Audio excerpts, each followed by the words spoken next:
किनकि यो सत्ता त अब जान्छ कति समय भन्ने मात्रै हो। यसरी मुलुक चल्नै सक्दैन। धेरै ठुल्ठुला तानाशाहरू दुनियाँबाट समाप्त भएका छन्। त्यसैले खड्गप्रसाद ओली मलाई त्यस्तो ठुलो तानाशा जसलाई हटाउनै सकिँदैन, जोसँग दुनियाँको सबैभन्दा बेसी शक्ति छ भन्ने मलाई लाग्दैन। उहाँ एउटा सामान्य व्यक्ति हो जो राजाको चाकडी गरेर बस्थे। राजाले गद्दी छोडेका भोलिपल्ट कतिजना राजाको समर्थनमा ओर्ले। त्यसैले आज खड्गप्रसाद ओलीका जतिले चाकडी गरिरहेछन्, उहाँको वरिपरि जति छन्, त्यसले खड्गप्रसाद ओलीलाई बचाउन सक्दैन। भ्रष्टाचार विरोधी अभियान नेपालका लागि नेपालीका प्रमुख अभियन्ता वरिष्ठ अधिवक्ता पेशाले डाक्टर सुरेन्द्र भण्डारीज्यू, यहाँलाई स्वागत गर्ने अवसर मिलेको छ। धेरै धेरै स्वागत छ सर। धन्यवाद अर्जुन सर। लामो समय पछाडि कुराकानी हुँदैछ। भर्खरै मात्र फेरि तपाईँहरू चर्चामा आउनु भएको छ। यो चाहिँ कसरी आउनु भयो भनेदेखि ओलीजीको अब चाहिँ काम रहेन भनेर, जसरी चाहिँ धेरै वर्ष अगाडि 1.5 दशक अगाडि लगभग राजाको काम छैन भनेर दलहरू उत्रेका थिए, लगभग त्यही हिसाबले तपाईँहरू चाहिँ ओलीजीको काम छैन, ओलीजीलाई फाल्न पर्यो भनेर तपाईँहरू आन्दोलनको चाहिँ तयारी गरिराख्नु भएको छ। किन यो आवश्यक पर्यो सर? धन्यवाद अर्जुन सर। तपाईँहरू त भ्रष्टाचार विरोधी हो नि त। एकदमै राम्रो प्रश्न राखिदिनु भयो। किनकि यो सरकार र यो सत्ताले भ्रष्टाचारको अन्त्य गर्न सकेन। यो सरकार र यो सत्ताले राष्ट्रियता बचाउन पनि सकेन र नागरिकको जीवनको सुरक्षा र जिम्मा लिन पनि सकेन। कुनै पनि सरकारको लेजिटिमेसी, त्यसको वैधानिकता मूलतः 3टा कुराबाट सृजित हुन्छ। एउटा, उसले राष्ट्रियता बचाउँछ, उसले नागरिकको जीवनको सुरक्षा लिन्छ, उसले लोकतन्त्र बचाउँछ। अर्थात् लोकतन्त्र भनेको उसले कानुनको शासन सृजना गर्छ। कानुनको शासनमा भ्रष्टाचार दण्डित हुन्छ, भ्रष्टाचार गर्न पाइँदैन। तर अहिलेको यो सत्ताले कानुनको शासनलाई पनि पराजित गर्यो। भ्रष्टाचारलाई चाहिँ राजनीतिको प्रमुख अङ्ग, राजनीतिको प्रमुख कामले भ्रष्टाचार बनायो। प्रधानमन्त्रीजीले त भन्नुभएको छ नि, शून्य सहनशीलता क्या भ्रष्टाचारको विरुद्ध, आफू पनि नगर्ने अरूलाई पनि गर्न नदिने भनेर त उहाँले त बार बार यो चाहिँ प्रतिबद्धता त व्यक्त गर्नुभएको छ। उहाँको आफ्नै व्यक्तिगत सम्पत्ति पनि राष्ट्रलाई दिने भनेर उहाँले घोषणा गरिसक्नु भएको अवस्था पनि हो नि त डाक्टर भण्डारीज्यू। कस्तो राम्रो प्रश्न उठाइदिनु भयो। अनि यदि त्यसो हो भनेदेखि प्रधानमन्त्री ओलीले चुनाव लड्दाखेरि कहाँबाट पैसा ल्याउनु भयो? प्रधानमन्त्री ओलीले उपचार गर्न जाँदा कहाँबाट पैसा ल्याउनु भयो? प्रधानमन्त्री ओलीले विष्णु पौडेललाई अर्थमन्त्री किन बनाउनु भयो, जबकि बालुवाटार प्रकरणमा मुछिएका व्यक्ति विष्णु पौडेल? प्रधानमन्त्री ओलीले युवराज खतिवडालाई, जसले नीतिगत रूपमा भ्रष्टाचार गरे, ती व्यक्तिलाई पटक पटक किन काफी चेप्नुभयो? प्रधानमन्त्री ओलीले 70 करोडमा को काण्डमा किन कारबाही गर्नु भएन? प्रधानमन्त्री ओलीले नागरिक कोभिडले मर्दाखेरि सर्प पाल्न 72 करोड किन दिनुभयो? प्रधानमन्त्री ओलीको पालामा संसदको बैठक बसेको छैन, तर संसदको भत्ता सांसदले किन लिए? प्रधानमन्त्री ओलीले वाइट बडीमा 4 अरब 39 करोड भ्रष्टाचार भएको छ भनेर संसदीय समितिले छलफल गरेर, अनुसन्धान गरेर, अध्ययन गरेर प्रतिवेदन दिँदाखेरि पनि किन कारबाही गर्नु भएन? ओम्नी ग्रुपमाथि किन कारबाही गर्नु भएन? ओम्नी ग्रुपको सन्दर्भमा कुनै एउटा अन्तर्वार्तामा प्रधानमन्त्रीको अन्तर्वार्ता आएको थियो र ऋषि धमलाजीले सोध्नु भएको छ। वास्तवमा म ऋषि धमलाजीलाई धन्यवाद दिन चाहन्छु। उहाँले के प्रश्न गर्नुभयो नि, तपाईँको त ओम्नी ग्रुप र यति ग्रुपसँगको सम्बन्ध छ भन्छन्, के हो प्रधानमन्त्रीज्यू खुलाइदिनुहोस् भन्नुभएको थियो। उहाँले ओम्नी ग्रुपको बारेमा के भन्नु, मैले पनि पत्र पत्रिका मार्फत सुनेको छु मात्रै भन्नुभयो, त्योभन्दा अरू केही भन्नु भएन। यति ग्रुपको बारेमा त नामै लिनु भएन। आज समाजमा भएको चर्चा चाहिँ के हो भने यति ग्रुप त प्रधानमन्त्री ओलीको आफ्नै कम्पनी हो भन्ने हो, उहाँको आफ्नो सेयर नदेखिएला तर उहाँबाटै सञ्चालित छ भन्ने कुरा त आज समाजले छलफल गरिराखेको छ। तपाईँ पनि यसमा कन्भिन्स्ड हुनुहुन्छ? शासकहरूले आफ्ना नाममा सम्पत्ति नराखेर अरू विभिन्न व्यक्तिहरूका नाममा सम्पत्ति राखेर आफू ढलिमुहाली गर्छन्। मलाई लाग्छ भोलि जब नागरिक सरकार बन्छ र नागरिक आयोगले जब छानबिन गर्छ, यी सबै कुराहरू उदाङ्ग हुनेछन्। हजुर, त्यसैले अहिलेको नेकपाका नेताहरूको जुन अवस्था, जुन हैसियत, आर्थिक हैसियत देखिएको छ, खड्गप्रसाद ओलीको घरकै कुरा गर्दैन, उहाँले कहाँबाट त्यो घर बनाउनु भयो? उहाँको हैसियत के हो, आर्थिक हैसियत? यस्ता थुप्रै प्रश्न छन्। समग्रतामा अहिले हामी एउटा घटनामा नजाउँ, समग्रतामा किन हामीले यो सरकार र यो सत्ताको आयु सिद्धियो, यो सरकार असफल भयो भनेर किन भनेका हौँ भने हामीले 8-9 वटा कारणले हामीले यो कुरा भनेका हौँ। पहिलो कारण चाहिँ नागरिकको जीवनकै कुरा हो। नागरिकको जीवनको सुरक्षा नलिने सरकार भनेको असफल सरकार हो। कोभिडको बेलामा नागरिकले उपचार गर्न पनि पैसा तिर्नुपर्ने, कोभिडको PCR टेस्ट गर्न पनि पैसा तिर्नुपर्ने, त्यो कुरा गलत हो भनेर हामी अदालतमा गएर अदालतले निर्णय गरेर कोभिडको उपचार पनि निःशुल्क गर, PCR टेस्ट पनि निःशुल्क गर भन्दा त्यो कुरा सरकार लागू नगर्ने, संविधानले यस्तो पेन्डेमिकमा निःशुल्क उपचार गर्नुपर्छ भन्दा संविधानको पनि पालना नगर्ने, कानुनको पनि पालना नगर्ने भनिसके पछाडि यो सरकारले नागरिकको सुरक्षा लिन सकेन, संविधानको पालना गरेन, अदालतका आदेशको पालना गरेन, स्वयं आफ्नै कानुन लागू गरेन। यसले के देखाउँछ भने यो सरकार असफल सरकार हो। अन टप अफ द्याट भ्रष्टाचारको कुरा, आज मुलुकका 3टा प्रमुख समस्याहरू हुन्: भ्रष्टाचार, राष्ट्रियता कमजोर भएको कुरा र राजनीति व्यापारीकरण भएको कुरा। यी 3टै कुरामा यो सरकार असफल भयो। र त्यति मात्रै नभएर आजको हाम्रो अन्तर्राष्ट्रिय सम्बन्ध, खुफिया एजेन्सीको प्रमुखलाई राति 10 बजेदेखि 12 बजेसम्म भेट्ने, यो कहाँको चलन हो? यो राति 10 बजे भेट्नुपर्ने कि हामी युद्धको अवस्थामा थियौँ, कि हामी कुनै सङ्कटको अवस्थामा थियौँ, कि दिउँसो भेट्न सकिँदैन थियो? भेट्दाखेरि पनि एउटा प्रोटोकल मेन्टेन गरेर डिप्लोमेटिक च्यानलबाट भेट्न सकिँदैन थियो। यसले के देखाउँछ भने प्रधानमन्त्री खड्गप्रसाद ओलीको अन्तर्राष्ट्रिय सम्बन्ध कसरी राख्ने भन्ने बारेमा उहाँले यी सम्पूर्ण भ्यालुड सिस्टमहरू, नर्म्सहरू, त्यसका डिप्लोमेटिक नर्म्सहरू सबै कुरालाई उहाँले तिलाञ्जली दिइसक्नु भएको छ। हजुर, यसर्थ पनि आज यो सरकार यी सबै कारणले असफल भइसकेको छ र असफल सरकारलाई सत्तामा टिकाउन जरुरी छैन, यसको विकल्प चाहियो। नागरिकको जीवन चाहिँ आज बिमारी भएर 6 महिना पछाडि एकैछिन हजुरलाई यहाँ क्रस क्वेसन मेरो आयो। के आयो भनेदेखि यहाँले जसरी ओलीजीको चाहिँ असफलताको कुरा गर्नुभयो र उहाँले चाहिँ जुन गभर्नेन्स राख्नु पर्थ्यो त्यो गर्न सक्नु भएन भन्ने कुरा आयो। त्यो ओलीजीले गर्नु सकिएन भने त सत्तारूढ दल अर्थात् जनताले चाहिँ जुन करिब 2/3 दिएको दल नेकपा छ नि, उहाँहरूबाट नै विकल्प आउला नि त। त्यसको लागि तपाईँहरू किन अगाडि बढ्ने भन्ने कुरा क्या ठ्याक्कै त्यो कानुन जनताले बुझ्ने गरी बताइदिनुहोस् न। कस्तो राम्रो प्रश्न राखिदिनु भयो। हजुर, नेकपालाई 2/3 हामी नागरिकहरूले दिएका हौँ, हामीले नै मतदान गरेका 5 वर्षको लागि हो, 5 वर्षको लागि दिएका हौँ, त्यो कुरामा विवादै छैन।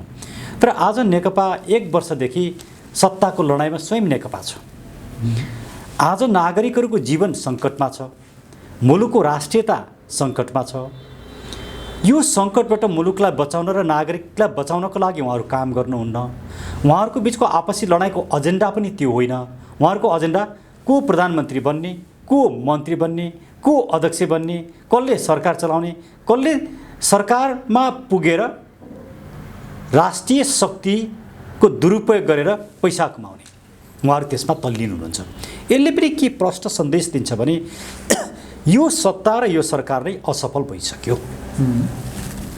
एउटा सफल सरकारले, एउटा सफल सत्ताले यस्तो गर्दैन।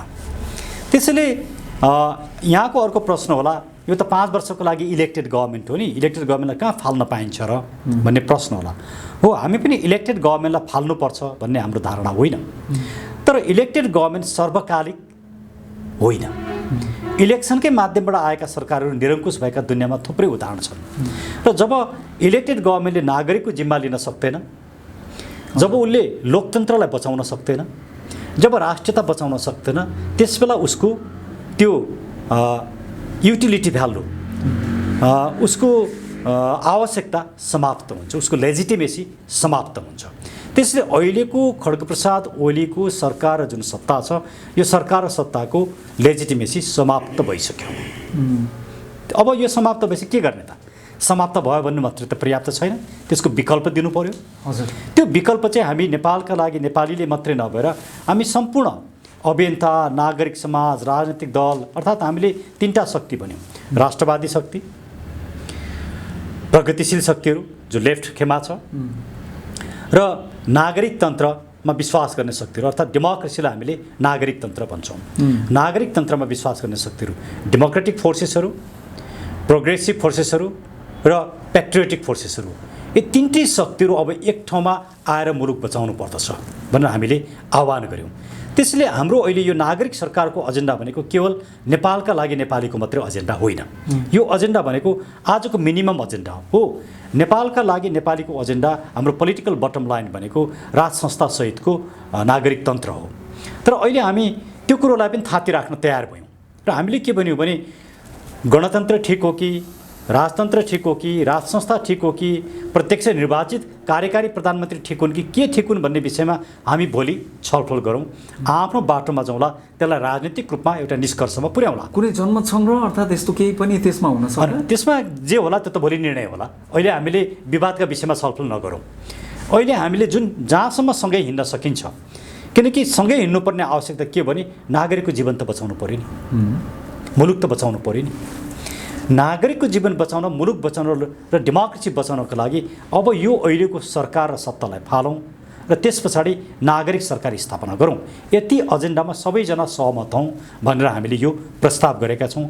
हामी व्यापक रूपमा छलफलमा छौँ, धेरैसँग हामी छलफल गर्छौँ र हामीलाई आशा छ हामीलाई धेरैले साथ दिनुहुनेछ, कम्तीमा पनि नागरिकले हामीलाई साथ दिनुहुनेछ भन्ने कुरामा हामी विश्वस्त छौँ। भनेपछि अब चाहिँ नागरिकहरू सडकमा फेरि निस्कने अवस्था सिर्जना गर्दै हुनुहुन्छ भन्ने नै बुझौँ न हामीले संक्षेपमा त। प्रष्ट रूपमा, किनकि हामीले मङ्सिर 20 गते त काठमाडौँमा एउटा व्यापक प्रदर्शन गर्ने र त्यो प्रदर्शनमा हामीले नागरिक आन्दोलनका सम्पूर्ण कार्यक्रमहरू घोषणा गर्ने र त्यहाँबाट हामी नागरिक आन्दोलन नियमित गरेर यो सत्ता र सरकारलाई अपदस्थ गर्ने। सर, तपाईँलाई एउटा कुरा स्मरण गराउँ, हुन त यो कतिको अब उयो होला, अहिले सान्दर्भिक होला, तर नेपालमा जुन जुन परिवर्तन र जुन जुन आन्दोलनको सफलता भएको छ नि, त्यसमा चाहिँ जहिले पनि विदेशी शक्तिले चाहिँ त्यहाँ हात राखेको अवस्था हो क्या। चाहे तपाईँ 2007 सालको कुरा गर्नुहोस्, चाहे 46 सालको, चाहे चाहिँ 62-63को आन्दोलन हेर्नुहोस्, तपाईँहरूको आन्दोलन पनि सफल हुनको लागि त्यो पनि कतै न कतै त आउनै पर्ला, किनभनेदेखि यो त ट्रेन्ड छ नि त हजुरको। हामीले सोचेको अर्जुनजी, हामी यो ट्रेन्डलाई ब्रेक गर्न चाहन्छौँ। विदेशीका भरमा भएका परिवर्तनहरू या 12 बुँदेका भरमा भएका परिवर्तनहरू चाहिँ मुलुकको हितमा हुँदा रहेछन्। त्यसले नागरिकले फाइदा पाउँदो रहेछ। सत्तामा जाने केही व्यक्तिहरूले सत्ताको दुरुपयोग गरेर आफ्नो मात्रै फाइदा गर्दा रहेछन्, मुलुक र नागरिकको लागि भलो गर्दा रहेछन् भन्ने कुरो प्रमाणित भयो। त्यसैले मुलुकमा हुने राजनीतिक परिवर्तनहरूमा विदेशीको इसारामा, विदेशीको सहायतामा, विदेशीको निर्देशनमा गरिने परिवर्तनहरू चाहिँ मुलुक र नागरिकको अहितमा हुँदा रहेछन् भन्ने कुरा हामीले बुझेर हामीले के भन्यौँ भने हामी कुनै पनि विदेशी वादमा विश्वास गर्दैनौँ, हामी विदेशी सहयोगमा विश्वास गर्दैनौँ नागरिक आन्दोलनको लागि। हो, भोलि अन्तर्राष्ट्रिय सम्बन्ध हामीले सबैसँग राम्रो राख्नुपर्छ, त्यसमा विवादै छैन। तर यो नागरिक आन्दोलन विदेशीद्वारा परिचालित पनि हुँदैन, यसमा सहयोग पनि हुँदैन, समर्थन पनि हुँदैन। यो विशुद्ध रूपमा नेपालीपना, नेपाली माटो र नेपाली वादमा आधारित रहेर गरिने आन्दोलन हो। त्यसैले यो आन्दोलन विगतमा भएका आन्दोलनहरूभन्दा बिल्कुल रूपमा फरक छ। भण्डारीजी, एउटा कुरा भनिदिनुहोस् न, यहाँले भ्रष्टाचार विरोधी अभियान चलाउँदै किन चाहिँ यो अहिले फेरि अर्को चाहिँ यो अलायन्स गर्नुपर्ने आवश्यकता पर्यो, त्यो पनि बताइदिनुहोस् त। धन्यवाद। किनभने हामी सबैका आफ्ना पसल छन्, यी कुनै पनि एउटा मात्रै पसल किन्ने मान्छे भन्दा पसल धेर भयो नि सर। पसल धेर भयो। राजनीतिक पार्टीको पनि त्यही हो, भोट हाल्ने मतदाता भन्दा धेर हुन्छ। यो जुन विकृति अहिले देखियो, यो विकृतिले के कुरा प्रश्न पार्यो भने कुनै पनि एउटा पसलले मात्रै अब मुलुकको यो समस्या समाधान गर्न सक्दैन।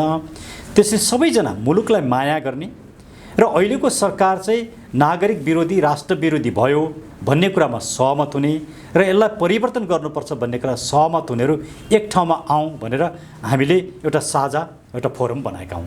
त्यसलाई हामीले एउटा अलायन्स भनेर भने पनि हुन्छ, गठबन्धन भने पनि हुन्छ। र यसमा नेपालका लागि नेपाली मात्रै छैन, र नेपालका लागि नेपालीको आफ्ना छुट्टै एजेन्डा हुन्, आफ्ना छुट्टै विचार हुन्। तर प्रायः सबै राज संस्थाप्रति चाहिँ एउटा भनौँ न सकारात्मक भाव राख्ने मान्छेहरू मात्रै जोडिए नि त सर। यहाँले त भन्नुभयो लेफ्टिस्टहरूलाई पनि जोडौँला, अब चाहिँ डेमोक्रेटिकहरूलाई पनि ल्याउँला भन्नुभएको थियो। तर तपाईँहरूको जस्तो पहिलो त्यो जुन सम्मेलन भएको त्यहाँ त खास गरिकन राज संस्था चाहिन्छ, अर्थात् त्यतापट्टि चाहिँ सदस्यता राख्ने व्यक्तिहरू मात्रै निश्चित रूपमा यो त सबैलाई समेटिएन नि त, यहाँले भनेकै जस्तो हो। ठिक भन्नुभयो। त्यसैले हामीले त्यस दिनमा एउटा 61 जनाको एउटा समिति बनाएका छौँ, कार्य समिति। त्यो कार्य समितिको म्यान्डेट चाहिँ के हो भने अब सम्पूर्ण लेफ्ट शक्तिहरूसँग पनि, लेफ्ट शक्ति भनेको चाहिँ नेकपाभित्र पनि मुलुकलाई माया गर्ने ठुलो शक्ति छ हजुर, त्यहाँभित्र सबै खराब मान्छेहरू छैनन्। हामी उहाँहरूसँग पनि छलफल गर्छौँ, उहाँहरूलाई पनि आग्रह गर्छौँ, तपाईँकै कार्यक्रम मार्फत म आग्रह गर्छु कि अब हामीलाई साथ दिनुहोस्। हामी यो मुलुकका अन्य लेफ्ट शक्तिहरूसँग पनि हामी सहकार्य गर्छौँ, किनकि अहिलेको नेकपा भनेको वास्तविक अर्थमा यो वामपन्थी नै होइन, यो कम्युनिस्ट नै होइन, यो चाहिँ कम्युनिस्ट हो।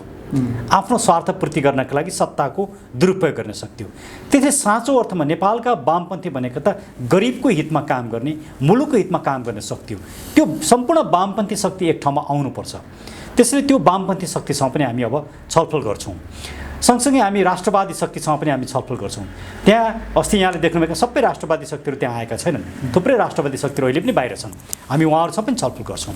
र लोकतान्त्रिक भन्ने जुन एउटा हामीमा प्रचलित शब्द छ, हामीले त्यसको सट्टामा नागरिक तन्त्र भन्छौँ। अब स्थापित हुन समय लाग्ला। डेमोक्रेटिक प्रोसेसहरूसँग पनि हामी छलफल गर्छौँ। र यो सबै छलफल गरेर हामी छिटोभन्दा छिटो सबैलाई एक ठाउँमा आउनको लागि र ल्याउनको लागि हामी प्रयास गर्छौँ। र यो मोर्चालाई यो संयुक्त राष्ट्रिय नागरिक आन्दोलन समिति, हुन त नाम अझै 2-3वटा नाम प्रस्तावित भएका छन्, कुनै न कुनै नाममा नागरिक आन्दोलन भनौँ न।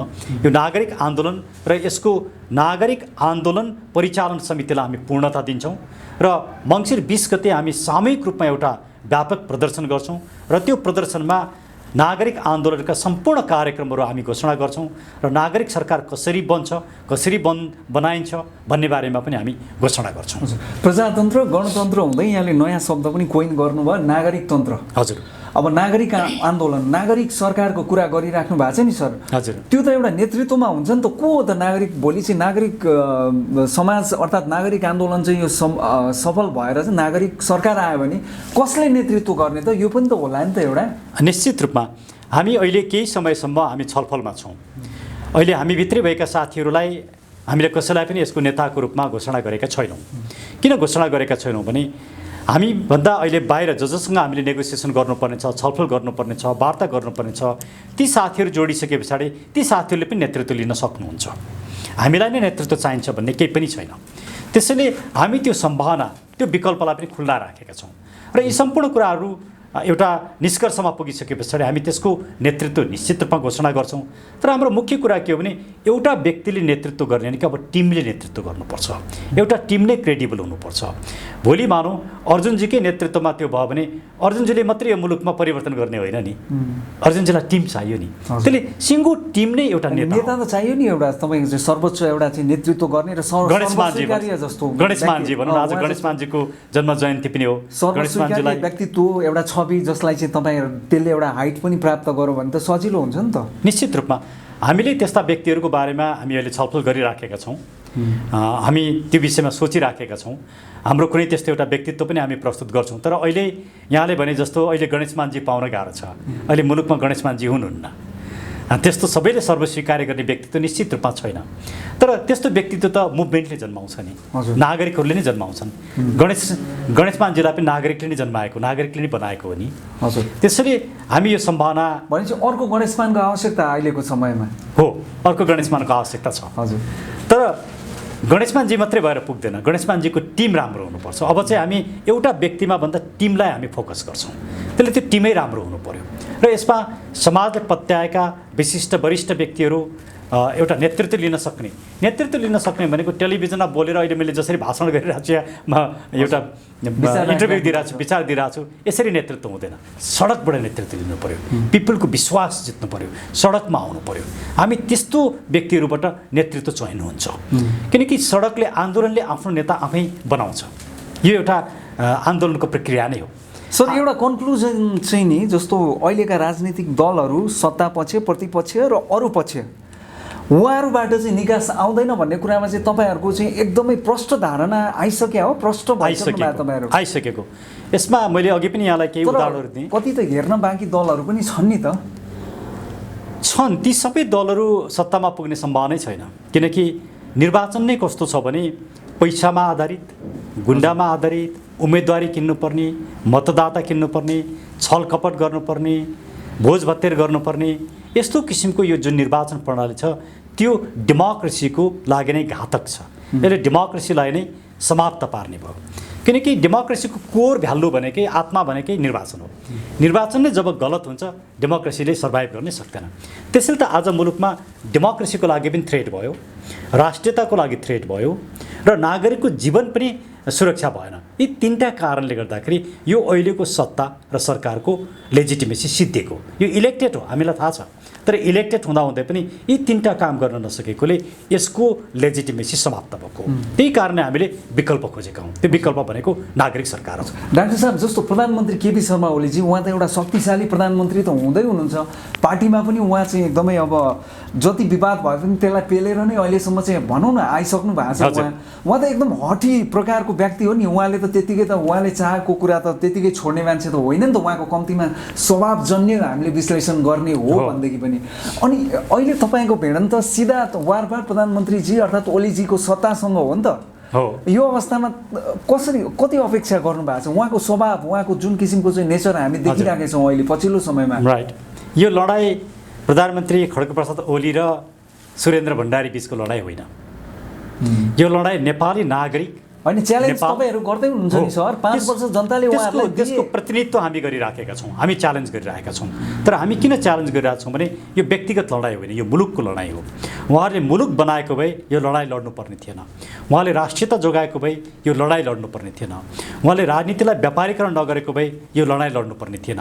आजको सिङ्गो मुलुकको लुटतन्त्र, बेथिति, भ्रष्टाचारको नायक, त्यसको संरक्षकको रूपमा अहिलेको सत्ता र त्यसका सत्ता प्रमुख खड्गप्रसाद ओलीले आफूलाई स्थापित गर्नुभएको छ। त्यसैले यो सत्ता र यो सरकारको अन्त्य चाहिँ यो मुलुकको हितको लागि आवश्यक बनेको कारणले गर्दाखेरि हाम्रो यो लडाइँ भनेको नागरिक र अहिलेको सत्तामा बस्ने सत्ताधारी व्यक्तिहरूको बिचको लडाइँ हो। त्यसले नागरिक जति पावरफुल दुनियाँमा कोही पनि हुँदैन, किनकि नागरिक सबरेन छ, सार्वभौम सत्ता सम्पन्न छ। मुलुकको शक्ति भनेको सत्तामा कुर्सीमा बस्ने व्यक्तिहरू हुँदैनन्। धेरै ठुल्ठुला शासकहरू, धेरै ठुल्ठुला तानाशाहहरू दुनियाँबाट समाप्त भएका छन्। त्यसैले खड्गप्रसाद ओली मलाई त्यस्तो ठुलो तानाशाह जसलाई हटाउनै सकिँदैन, जोसँग दुनियाँको सबैभन्दा बेसी शक्ति छ भन्ने मलाई लाग्दैन। उहाँ एउटा सामान्य व्यक्ति हो। उहाँसँग त्यति धेरै ठुलो शक्ति पनि छैन होला। उहाँहरूका केही कार्यकर्ताहरू होलान्, 8-10 लाख कार्यकर्ता होलान्, तर त्यहाँभित्र पनि इमान्दार मान्छे छन्। आज ती इमान्दार कार्यकर्ता यो मुलुक बचाउनको लागि उहाँहरू एकदमै चिन्तित हुनुहुन्छ। त्यसले भोलि खड्गप्रसाद ओलीलाई साथ दिने व्यक्तिहरू मलाई लाग्छ बहुत कम मान्छेहरू मात्रै हुन्छन्। म तपाईँलाई एउटा उदाहरण दिन्छु। हजुर, पञ्चायतले 30 वर्ष शासन गर्यो नि, गर्यो। तर पञ्चायत ढलेको भोलिपल्ट कतिजना पञ्च थिए यो मुलुकमा? पञ्च थिएनन्। जो राजाको चाकडी गरेर बस्थे, राजाले गद्दी छोडेका भोलिपल्ट कतिजना राजाको समर्थनमा ओर्ले? त्यसैले आज खड्गप्रसाद ओलीका जतिले चाकडी गरिरहेछन्, उहाँको वरिपरि जति छन्, त्यसले खड्गप्रसाद ओलीलाई बचाउन सक्दैन। यो शासन र यो सत्तालाई बचाउन सक्दैन। किनकि भोलिको दिनमा सल्लाहकारहरू पनि उहाँको पछि नहुन सक्छन् भन्ने कुरा गर्नु पनि सर तपाईँले हुँदैन, निश्चित रूपमा हुँदैन। त्यो कुरा लेखेर राख्नुहोस्, किनकि यो सत्ता त अब जान्छ कति समय भन्ने मात्रै हो। यसरी मुलुक चल्नै सक्दैन। मैले भने तीनटा कुराहरू: नागरिकको जीवनको रक्षा गर्न नसक्ने, राष्ट्रियता बचाउन नसक्ने र लोकतन्त्रमाथि नै प्रहार गर्ने कुनै पनि इलेक्टेड गभर्मेन्ट इलेक्टेड भएको आधारमा टिक्न सक्दैन, किनकि उसले इलेक्सनको म्यान्डेटलाई उसले समाप्त पारिसक्यो। एउटा कुरा भनिदिनुहोस्, जस्तो गणतन्त्र अर्थात् प्रजातन्त्र जे भनौँ डेमोक्रेटिक सिस्टमको एउटा मेन पिलर्सहरूको रूपमा रहेको यो जुन पोलिटिकल पार्टिजहरू छ नि त, यसको एकापसको चाहिँ प्रतिस्पर्धाको कुराहरू पनि आउँछ। तिनीहरूलाई चाहिँ बाइपास गरेर नागरिकलाई अगाडि ल्याउन नागरिक सरकार भन्दै हुनुहुन्छ नि। हजुर, त्यो त आउला रे, यहाँले आन्दोलन गर्नु होला, जनताले एकचोटि साथ दिनु होला भन्ने लाग्यो भने सरकार नागरिक सरकारै बने पनि नागरिक सरकारसित के यस्तो जादुको छडी छ? यस्तो थिलथिलो भएको अवस्थामा नेपाली समाज रातारात ओभरनाइट त त्यो हुन कहीँ पनि सम्भव छैन नि सर। राम्रो प्रश्न राख्नु। म यहाँ सानो उदाहरण दिउँ। आजभन्दा लगभग 1.5-2 वर्ष अगाडि युकेमा जसरी हुन त नेपालमा नि कम भएको छ, हामीहरू बाटामा फोहोर फाल्दै हिँड्छौँ नि, युके पनि त्यस्तै थियो। अनि त्यहाँनिर एन्टी लिटरिङ एक्ट भन्ने ल्याइयो। बाटामा फोहोर फाल्न नपाउने, सार्वजनिक ठाउँमा फोहोर फाल्न नपाउने र फोहोर फालेको खण्डमा 50 पाउन्ड जरिवाना गर्ने। त्यो बेलामा त्यो ठुलो पैसा थियो, धेरै ठुलो पैसा थियो। ल्याइसके पछाडि त्यहाँका व्यक्तिहरू फोहोर पनि गोजीमा राखेर हिँड्न थाले, लगेर ट्र्यासमा फाल्न थाले। सिस्टमले नियन्त्रण गर्ने हो, सिस्टमले। त्यसैले हामीले के भन्यौँ भने नागरिक सरकार बन्नासाथ सबभन्दा पहिला नागरिक आयोग बन्छ। नागरिक आयोगले एकछिन मानौँ नागरिक सरकारको प्रधानमन्त्री अर्जुन लिम्बुजी हुनुभयो। अर्जुन लिम्बुजीमाथि बडै छानबिन सुरु हुन्छ। उहाँको सम्पत्ति कहाँबाट आयो, उहाँले शुद्ध रूपमा कमाउनु भएको हो कि होइन, उहाँले भ्रष्टाचार गर्नुभएको हो कि होइन, उहाँबाटै सुरु हुन्छ। उहाँले क्लिन चिट पाएपछि मात्रै उहाँले लेजिटिमेसी प्राप्त गर्छ। डाक्टर साहब, म भन्दा पनि नि जस्तो तपाईँहरू अहिले जुन व्यवस्थाको विरुद्ध जुन लडिराख्नु भएको छ, ओलीजीसित सिधा वार्ताको कुरा पनि आयो नि। भोलि हुन त तपाईँहरूले चाहिँ पञ्चायतदेखि यताकै चाहिँ छानबिन गर्ने जो चाहिँ पब्लिक सर्भिस पब्लिक एउटा पोस्टमा हुनुहुन्छ उहाँहरूलाई भनिराख्नु भएको छ। अहिले प्रधानमन्त्रीजीको यत्रो चाहिँ तपाईँले बखान गरिराख्नु भएको छ, उहाँको भ्रष्टाचारका कुराहरू पनि आए। सुरुवात उहाँबाट गर्नुहोस् न, उहाँबाटै गर्ने हो। उहाँहरू त निश्चित रूपमा शेरबहादुर देउबाजी, खड्गप्रसाद ओलीजी, प्रचण्डजी, वामदेवजी लगायतका यी जीहरू त छुट्नु नै हुन्न। उहाँहरू त पहिलो छानबिनको पहिलो दायरामा आउनुहुन्छ। तर त्यो नागरिक सरकारमा बस्ने व्यक्तिहरू पनि छानबिनको दायरामा आउँछन्। उनीहरूलाई चाहिँ मुक्ति दिइँदैन, त्यो जोसुकै होस्।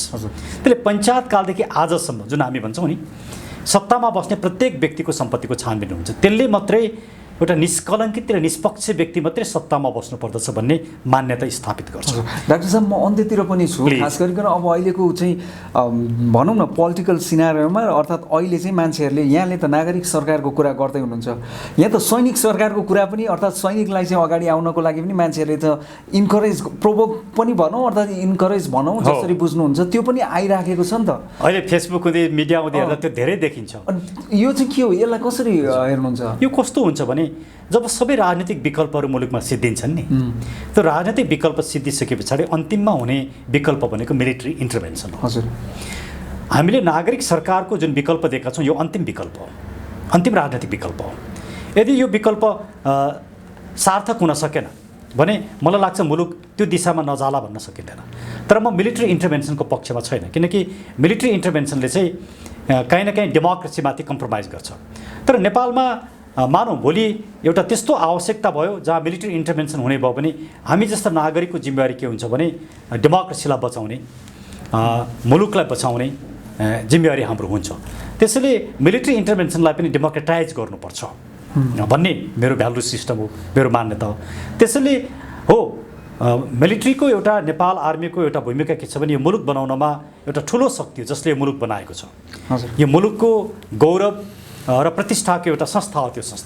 त्यो संस्थालाई विवादमा ल्याउनु हुँदैन, तर त्यो संस्थाको पनि भूमिका छ। त्यो संस्थाको भूमिकालाई हामीले पुरै नजरअन्दाज गर्न पनि हुँदैन। उनले मुलुक बचाउनको लागि आवश्यकता पर्दाखेरि नागरिकलाई साथ दिनुपर्दछ भन्ने चाहिँ मेरो मान्यता हो। भनेपछि नागरिकहरू अघि आर्मी पछि भनौँ न त, अनि त्यसरी पनि नबनौँ, किनकि अनि मोरल्ली त्यसरी भन्दाखेरि पनि त्यो करेक्ट स्टेटमेन्ट हुँदैन पोलिटिकल्ली। नागरिकले नै सत्ता परिवर्तन गर्ने हो, नागरिककै चाहनाले गर्ने हो। तर भोलि नागरिकमाथि दमन भयो भने कसैले त साथ दिनु पर्यो नागरिकलाई। त्यो बेला हामी भन्छौँ कि हामीलाई साथ देऊ भनेर हामी भन्छौँ। मङ्सिरबाट यहाँहरू आन्दोलनमा आउँदै हुनुहुन्छ र सम्पूर्ण नेपाली जनता अर्थात् नागरिकहरूलाई चाहिँ सडकमा आउनको लागि यहाँहरूले भनि पनि राख्नु भएको छ। अहिलेको व्यवस्था, अहिलेको सरकार, अहिलेको पार्टीको विरुद्धमा तपाईँहरू आउँदै हुनुहुन्छ। राइट। म यहाँकै कार्यक्रमबाट मलाई लाग्छ यहाँको यो अन्तिम प्रश्न जस्तो लाग्छ। म सम्पूर्ण नेपाली नागरिकहरूलाई अब हामी नागरिक बनौँ, एकचोटि दलभन्दा माथि उठौँ, एकचोटि हामी राजनीतिक विवादका विषयहरूलाई आफ्ना ठाउँमा थाती राखौँ, आफ्नो गोजीमा राखौँ र यो अहिलेको नागरिक विरोधी, मुलुक विरोधी र भ्रष्टाचारी र एन्टी डेमोक्रेटिक यो सत्तालाई समाप्त पारेर नागरिक सरकार स्थापना गरौँ। त्यसको लागि सबै नागरिकहरूले हामीलाई साथ दिनुहोस्। यो तपाईँले मलाई साथ दिने होइन, मैले तपाईँलाई साथ दिन, मुलुक बचाउन हामीले प्रत्येकले आफैलाई साथ दिने हो, मुलुकलाई साथ दिने हो। त्यसैले मङ्सिर 20 गते 11 बजे माइतीघर मण्डलमा व्यापक रूपमा सहभागी बनौँ, यो सरकारलाई व्यापक दबाब दिउँ र हामी त्यहाँ नै अबको नागरिक आन्दोलनको सम्पूर्ण कार्यक्रमहरू सार्वजनिक गर्नेछौँ र त्यस पछाडि हामी नागरिक आन्दोलन यसरी अगाडि बढ्नेछ कि यो सत्ता समाप्त नभएसम्म नागरिक आन्दोलन जारी रहनेछ र यो सत्ताको समाप्त गरेर नागरिक सरकार स्थापना भएपछि मात्रै नागरिक आन्दोलनले निष्कर्षता लिनेछ। अमूल्य समय यहाँको गहन विचार र विश्लेषणको लागि वरिष्ठ अधिवक्ता डाक्टर सुरेन्द्र भण्डारीज्यू पुनः एकपटक यहाँलाई धेरै धेरै धन्यवाद। यहाँलाई पनि धन्यवाद अर्जुनजी।